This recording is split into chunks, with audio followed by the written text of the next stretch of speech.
So then, we've had a day or two to digest the new Battlefield 2042 gameplay that was shared on Friday. I wanted to leave a couple of days in between to allow developers at DICE to share a couple of details. No point giving out about something that's already been addressed. So that's what today's video is all about, some extra details and concerns being addressed by DICE developers over the weekend. 2042 is surely switching up a lot of the gameplay mechanics we're used to.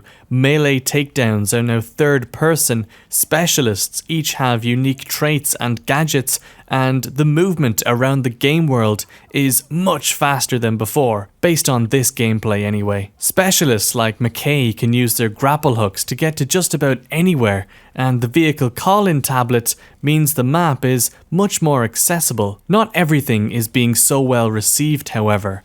As you'd expect, there have been plenty of concerns over the game's decisions, the new Hitmarker being one of the most discussed online. One of the core gameplay designers at DICE, Lossy, shared plenty of insight into the Hitmarker design and how things aren't as bad as they seem in the gameplay. In a Reddit post, Lossy responded to player concerns by saying, "Hit indicators are very work in progress in the footage you saw. They're going to change for the open beta and will change again even more at launch, since those are the elements we save time for iterating on, usually at the end. Same applies to the kill feed and the similar hit-kill feedback elements. The issue with hit markers showing below the reticle or crosshair was a bug as well, which has been addressed since. Options to customize the crosshair, hit indicators and the kill indicators will be available, and we can potentially add more heavily requested options."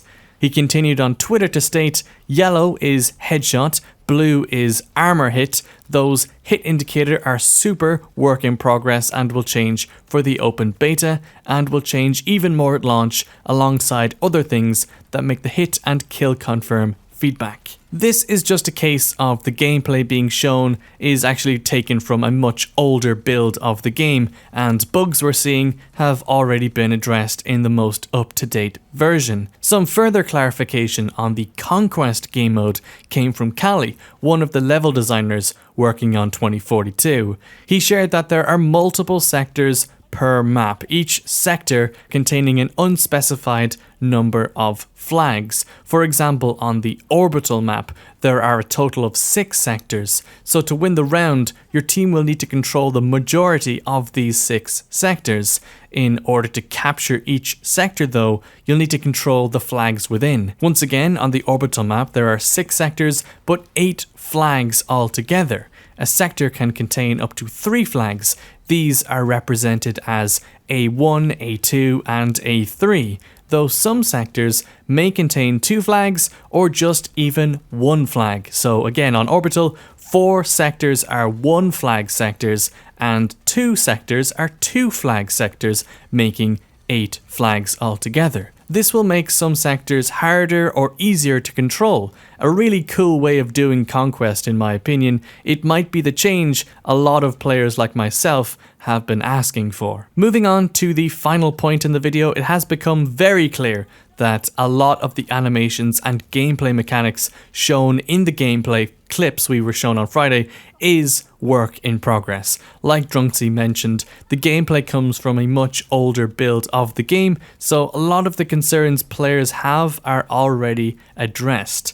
Most notably the kill feed, the hit markers and the revive animation. It's very slow in the gameplay and it's all being refined behind the scenes, so the beta will be the first real look. But even then, the developers of DICE have already made it clear things may and probably will change between the beta and the launch based on player feedback. But anyway, thank you for watching. For more Battlefield 2042 content, tickle that subscribe button, I would really appreciate that. Until the next one though, I'll see you lads later.